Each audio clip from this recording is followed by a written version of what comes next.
உலகத்தை ஆக்கணைக்குள்ளாக தீர்க்கும்படி தேவன் தம்முடைய குமாரனை உலகத்தில் அனுப்பினார். சராசரங்களையும் படைத்த என் தேவன் அந்த சராசரங்களையும் படைத்த என் ஆண்டவராகிய இயேசு கிறிஸ்துவை இந்த உலகத்தில் அனுப்பினார்.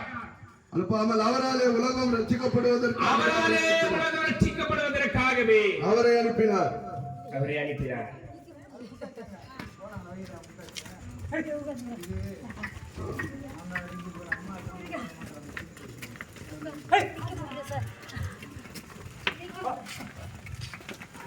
அப்படியானால் நல்லா கவனிங்க பிரியமானவர்களே, இந்த உலகத்தை ஆக்கணைக்குள்ளாக, அதாவது மனிதர்கள் அழிந்து போகாதபடிக்கு மீண்டுமாக அவர்கள் பரிசுத்தமாக வேண்டும், மீண்டுமாக அந்த சராசரங்களையும் படைத்த ஆண்டவரிடத்தில் அருகிலே திரும்ப வேண்டும். ஆகவேதான் உலகத்தை அழித்து போடாமல் இயேசு கிறிஸ்துவாலே உலகம் ரட்சிக்கப்படுவதற்காகவே அவரை அனுப்பினாராம். காரணம் என்ன தெரியுமா?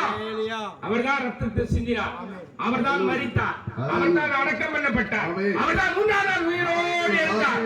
என் ஆண்டவராகிய இயேசு கிறிஸ்துவை தவிர பூமியில புதைக்கப்பட்டு அது அல்ல, பூமியில விதைக்கப்பட்ட உயிரோடு இருந்தார். இப்ப நம்ம மரிச்சா கூட புதைப்புன்னு சொல்லுவாங்க, புதைக்கிறது அல்ல, விதைக்கிறது. ஒரு மனிதனை விதைக்கிறார்கள் என்று வேதம் சொல்லுகிறது. எனக்கு அருமையான தேவ ஜனமே, இயேசு கிறிஸ்துவை ஏற்றுக்கொள்ளும் பொழுது மறுவாழ்வு ஒன்று இருக்கிறது என்பதை நாம் அறிந்து கொள்ள வேண்டும். கிறிஸ்துவ வாழ்வு என்பது என்ன தெரியுமா?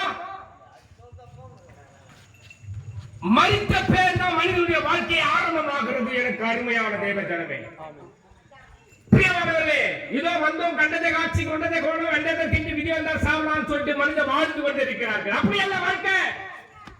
ஒரு மனிதன் பிறந்து ஜீவ சுவாசத்தை நாசில ஊதினார் பாருங்க, அந்த ஜீவ சுவாசம், அந்த ஜீவன் விளையாடப்பட்டது. அது ஒருவராலும் மன்னிக்க முடியாதது.